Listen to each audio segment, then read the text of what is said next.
जय जय श्री राधे, जय जय श्री राधे, जय जय श्री राधे। भक्ति भक्ति भगवंत गुरु चतुर्नाम वपुए, इनके पद बंधन किए नाचे विघ्न। नमो नमो जी श्री वृंदावन रचि बरचति घन घोरी। नमो नमो ये कुंज मेलिनित, नमो नमो जामे चकोरी। नमो नमो ये कुंज विहारिन, नमो नमो प्रीतम चित चोरी। नमो नमो ये श्री हरिदासी, नमो नमो इन्हीं की जोरी। आज की कथा में भगवान श्री कृष्ण का गोप देवी के रूप से वृषभान भवन में जाकर श्री राधा से मिलने की कथा का वर्णन किया जा रहा है, जो गर्ग संहिता में वर्णित है। कहते हैं, प्रसंग है कि श्री राधा कृष्ण के चरित्र को राजा बहुलाश ने सुना और नारद जी से बोले कि इस चरित्र को सुनते सुनते मेरा मन अघाता नहीं है।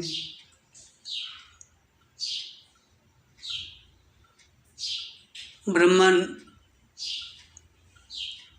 आगे की कथा सुनाए। तो नारद जी राजा बहुलाश को सुना रहे हैं, श्री राधिका की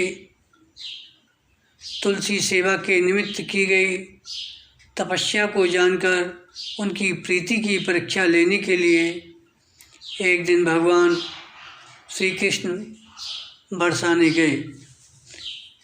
उस समय उन्होंने अद्भुत गोपांगना का रूप धारण कर लिया था।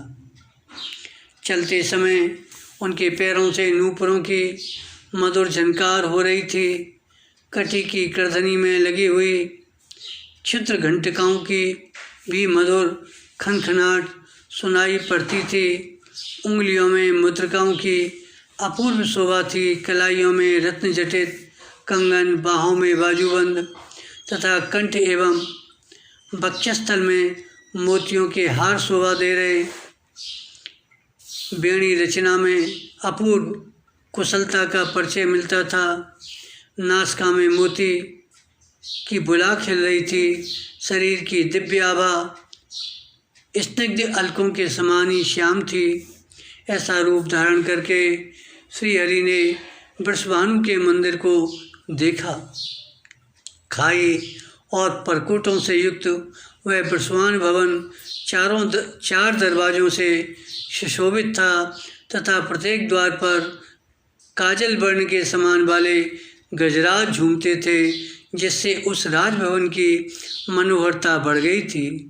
उस मंडप का प्रांगण वायु तथा मन के समान वेगशाली एवं हार और चमरों से सुसज्जित विचित्र वर्ण वाले अश्वों से शोभा पा रहा था। बहुत से गोपाल वहाँ बंसी और बैद धारण किए गीत गा रहे थे। मायामयी युवती का भेष धारण किए श्याम सुंदर उस प्रांगण से अंतःपुर में प्रविष्ट हुए, जहाँ कोट सूर्यों के समान कांतिमान कपाटों और खम्भों की पंक्तियाँ प्रकाश फैला रही थीं।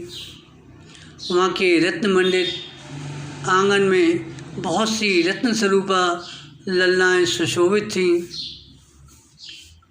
वहाँ उस अंतःपुर में दिव्य एवं विशाल उपवन की छटा छा रही थी। उसके भीतर अनार, कुंद, मंदार, नींबू तथा अन्य ऊंचे वृक्ष लहरा रहे थे। उस उपवन में मधु पीकर मतवाले हुए भौरे टूट पड़ते थे। वहाँ शीतल मंद सुगंध वायु चल रही थी। वहाँ श्री राधा का निकुंज था, जिसमें कल्प वृक्ष के पुष्पों की सुगंध भरी हुई थी। उस उद्यान में निकुंज शिखरों पर बैठे हुए नर कोकिल, मादा कोकिल, मोर, सारस और सुख पक्षी मीठी आवाज़ में गूंज रहे थे। वहाँ फूलों की सहस्त्रों सैयाएँ सज्जित थीं, पानी की हजारों नहरें बह रही थीं। वहाँ के मेघ मंदिर में सैकड़ों फुहारे छूट रहे थे। बाल सूर्य के समान कांतिमान कुंडल तथा विचित्र वर्ण वाले वस्त्र धारण किए करोड़ों सुंदरमुखी सखियाँ वहाँ श्री राधा की सेवा कार्य में अपनी कुशलता का परिचय देती थीं। उनके बीच में श्री राधिका रानी उस राज मंदिर में टहल रही थीं। वह राज मंदिर केसरिया रंग के सूक्ष्म वस्त्रों से सजाया गया था। वहाँ की भूमि पर पर्वतीय पुष्प, जलज पुष्प तथा स्थल पर होने वाले बहुत से पुष्प और कोमल पल्लव इतनी अधिक संख्या में बिछाए गए थे। वहाँ पाम रखने पर गुल्फ घुट्टी तक का भाग ढक जाता था। मालती के मकरंदों की बूंद वहाँ झड़ती रहती थी। ऐसे आंगन में करोड़ों चंद्रों के समान कांतिमती, कोमलांगी एवं कृशांगी श्री राधा धीरे धीरे अपने कोमल चरणार बिंदों का संचालन करती हुई घूम रही थी। उस मणि मंदिर के आंगन में आई हुई उस नवीना गोप सुंदरी को वृषभान नंदिनी श्री राधा ने देखा।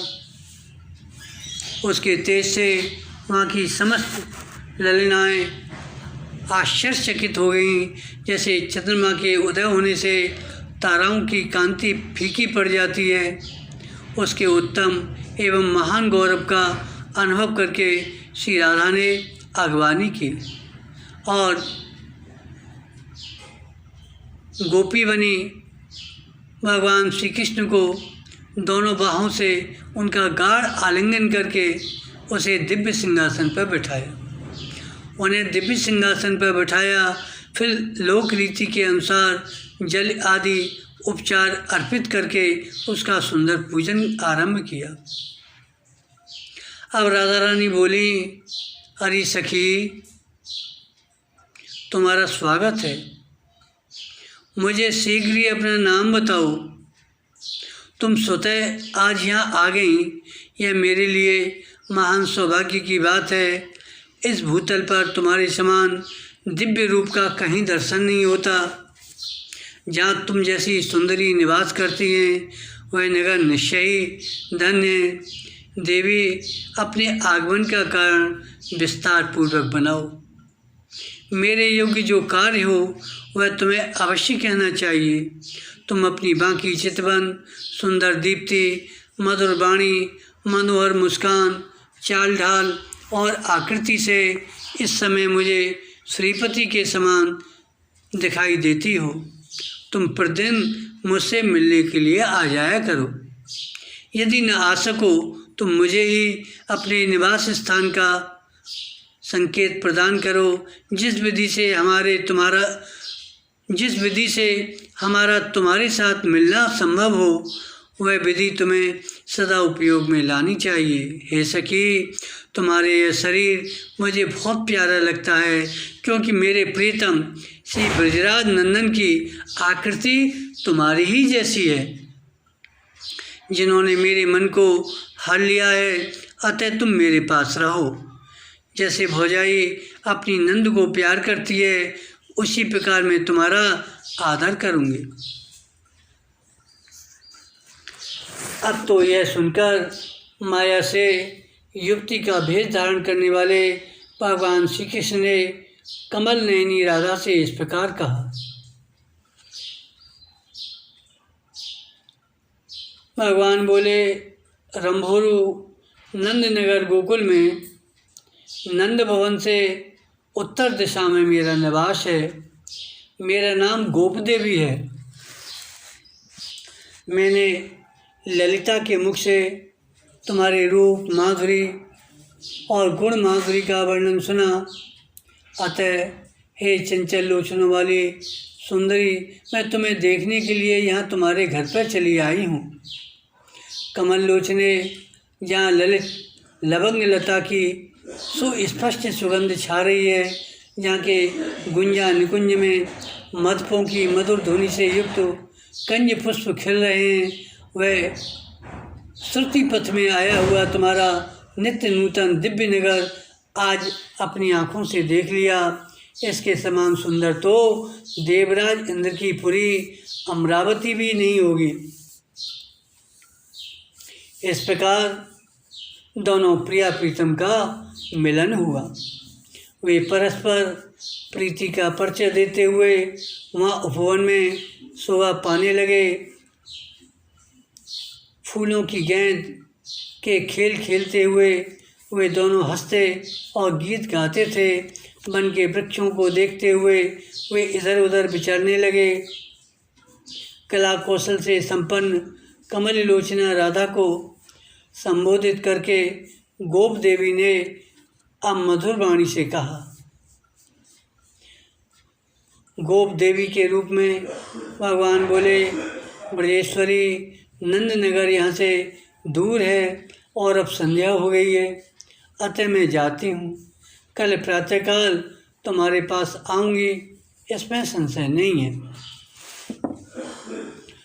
गोप देवी की ये बात सुनकर ब्रजेश्वरी श्री राधा के नैनों से तत्काल आंसुओं की धारा बह चली। वे रोमांच तथा हर्ष के भावों से आवृत हो कटे हुए कदली वृक्ष की भांत पृथ्वी पर गिर पड़ी। यह देख वहाँ सखियाँ संकित हो गईं और तुरंत व्यंजन लेकर पास खड़ी हो हवा करने लगीं। उनके वस्त्रों पर चंदन पुष्पों के इत्र छिड़के गए। उस समय गोप देवी ने श्री राधा से कहा। गोप देवी बोली, राधके, तुम चिंता मत करो, मैं प्रातःकाल अवश्य आऊँगी। यदि ऐसा न हो तो मुझे गाय, गोरस और अपने भाई की सौगंध है। ऐसा कहकर माया से युक्ति का भेद धारण करने वाले श्रीहरि श्री राधा को धीरज बंधा करके नंदगाम चले गए। तदंतर रात व्यतीत होने पर माया से नारी का रूप धारण करने वाले श्रीहरि श्री राधा का दुख शांत करने के लिए वृषभान भवन में गए। उन्हें आया देखकर श्री राधा उठकर बड़े हर्ष के साथ भीतर ले गईं और आसन देकर विविध विधान के साथ उनका पूजन किया। श्री राधा बोली, सखी, तुम्हारे बिना मैं रात भर बहुत दुखी रही और तुम्हारे आ जाने से मुझे इतनी प्रसन्नता हुई मानो खोई हुई वस्तु मिल गई हो।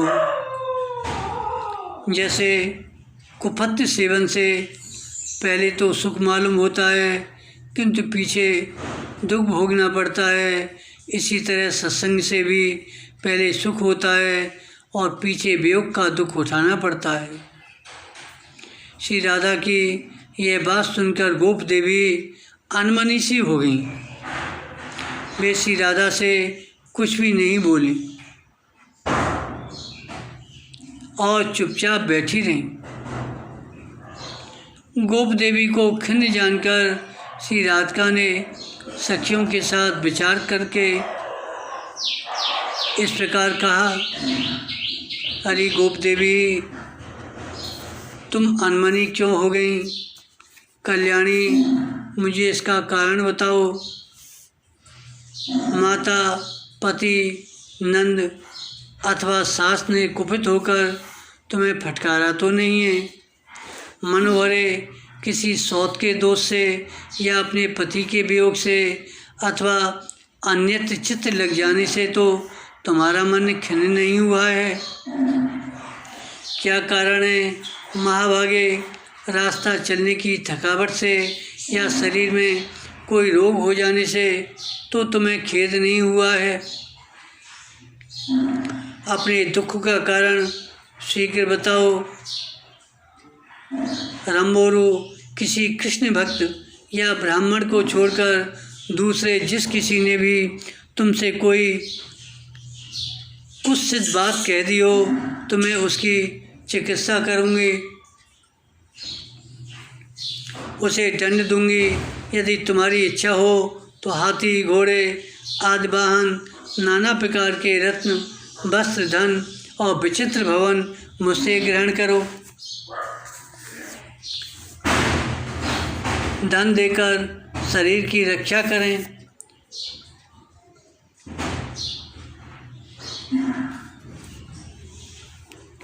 उनका यह प्रेम पूर्ण वचन सुनकर गोप देवी के रूप में आए हुए भगवान उन कीर्ति नंदिनी श्री राधा ने से हंसते हुए बोले। अब गोप देवी रूपी भगवान श्री कृष्ण ने राधा से कहा,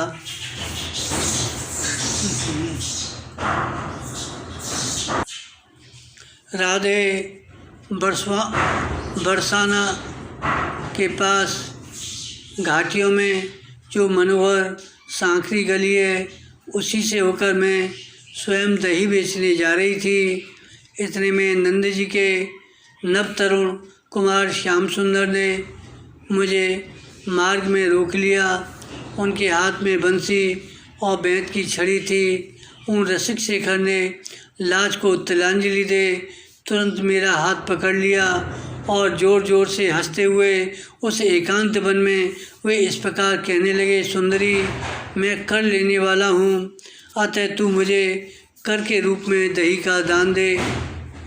मैंने कहा, चलो हटो, अपने आप कर लेने वाले बने हुए तुम जैसे गोरस लंपट को मैं कदापि दान नहीं दूंगी। मेरा इतना कहते ही उन्होंने सिर पर से दही का मटका उतार लिया, उसे फोड़ डाला। मटका फोड़कर थोड़ी सी दही पीकर मेरी चादर उतार ली और नंदीश्वर गिरी की ईशान कोण वाली दिशा की ओर वे चले गए। इससे मैं बहुत अनमनी हो रही हूँ।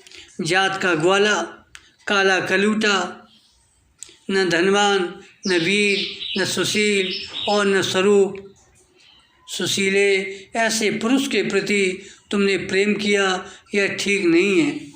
मैं कहती हूँ तुम आज से शीघ्र ही उस निर्मोही कृष्ण को मन से निकाल दो। इस प्रकार बैर भाव से युक्त कठोर वचन सुनकर बरसमान नंदिनी श्री राधा को बड़ा विस्मय हुआ। वे वाक्य और पदों के प्रयोग के संबंध में सरस्वती के चरणों का स्मरण करती हुई उनसे बोली। राधा ने कहा, सखी, जिनकी प्राप्ति के लिए ब्रह्मा और शिव आदि देवता अपनी उत्कृष्ट योग रीति से पंचाग्नि सेवन पूर्वक तप करते हैं, दत्तात्रेय, शुक, कपिल, आसुरी और अंगरा आदि भी जिनके चरणारविंदों के मकरंद और पराग का सादर स्पर्श करते हैं, उन्हीं अजन्मा परपूर्ण देवता, लीला अवतारधारी, सर्वजन दुखारी, भूतल भूरभार हरणकारी तथा सत्पुरुषों के कल्याण के लिए यहाँ प्रकट हुए आदिपुरुष श्री कृष्ण की निंदा करती हो। तुम तो बड़ी ढीठ जान पड़ती हो। ग्वाले सदा गौओं का पालन करते हैं, गोरज की गंगा में नहाते हैं, उसका स्पर्श करते हैं, गौओं के उत्तम नामों का जप करते हैं। इतना ही नहीं, उन्हें दिन रात गौओं के सुंदर मुख का दर्शन होता है। मेरी समझ में तो इस भूतल पर गोप जाति से बढ़कर दूसरी कोई जाति ही नहीं है। तुम उसे काला कलूटा बताती हो, किंतु उन श्याम सुंदर श्री कृष्ण की श्याम विभा से विलसित सुंदर कला का दर्शन करके उन्हीं में मन लग जाने के कारण भगवान नीलकंठ औरों के सुंदर मुख को छोड़कर जटाजूट, हालाहल विष, भस्म, कपाल और सर्प धारण किए उस काले कलूटे के लिए ही पागलों की भांति ब्रज में दौड़ते फिरते हैं।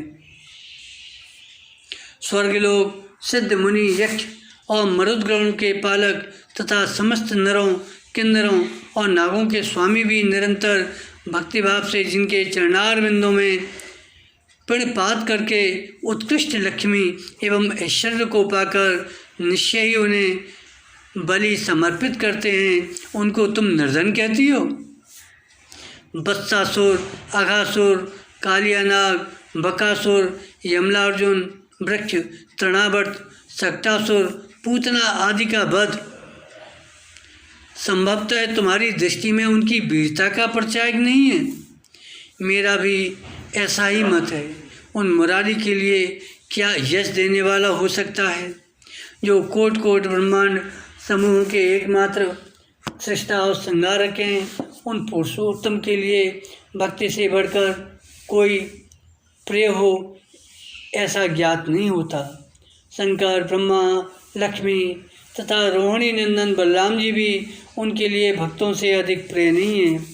वे भक्ति से बद्धचित्त होकर भक्तों के पीछे पीछे चलते हैं। अतः श्री कृष्ण केवल सुशील ही नहीं, समस्त लोगों के सुजन समुदाय के चूड़ामणि हैं। वे भक्तों के पीछे पीछे चलते हुए अपने रोम रोम में स्थित लोगों को पवित्र करते रहते हैं। वे परमात्मा अपने भक्तजनों के प्रति सदा ही अभिरुचि सूचित करते रहते हैं। अतः अत्यंत भजन करने वालों को भगवान मुकुंद मुक्ति तो अनायास दे देते हैं, किंतु उत्तम भक्ति योग कदापि नहीं देते, क्योंकि उन्हें भक्ति के बंधन में बंधे रहना पड़ता है। गोप देवी बोली, श्री राधे, तुम्हारी बुद्धि बृहस्पति का भी उपहास करती है और वाणी अपने प्रवचन कौशल से वेदवाणी का अनुकरण करती है, किंतु देवी तुम्हारे बुलाने से यदि परमेश्वर श्री कृष्ण सचमुच यहाँ आ जाएं और तुम्हारी बात का उत्तर दें, तब मैं मान लूँगी कि तुम्हारा कथन सच है। श्री राधा बोली, यदि परमेश्वर श्री कृष्ण मेरे बुलाने से यहाँ आ जाएं, तब मैं तुम्हारे प्रति क्या करूं, तुम ही बताओ। परंतु अपनी ओर से इतना ही कह सकती हूँ, यदि मेरे स्मरण करने से वनमाली का शुभागमन नहीं हुआ तो मैं अपना सारा धन और यह भवन तुम्हें दे दूँगी। इसके बाद श्री राधा उठकर श्री नंदन को नमस्कार करके आसन पर बैठी, उनका ध्यान करने लगी। उस समय उनके नेत्र ध्यानरत होने के कारण निश्चल हो गए।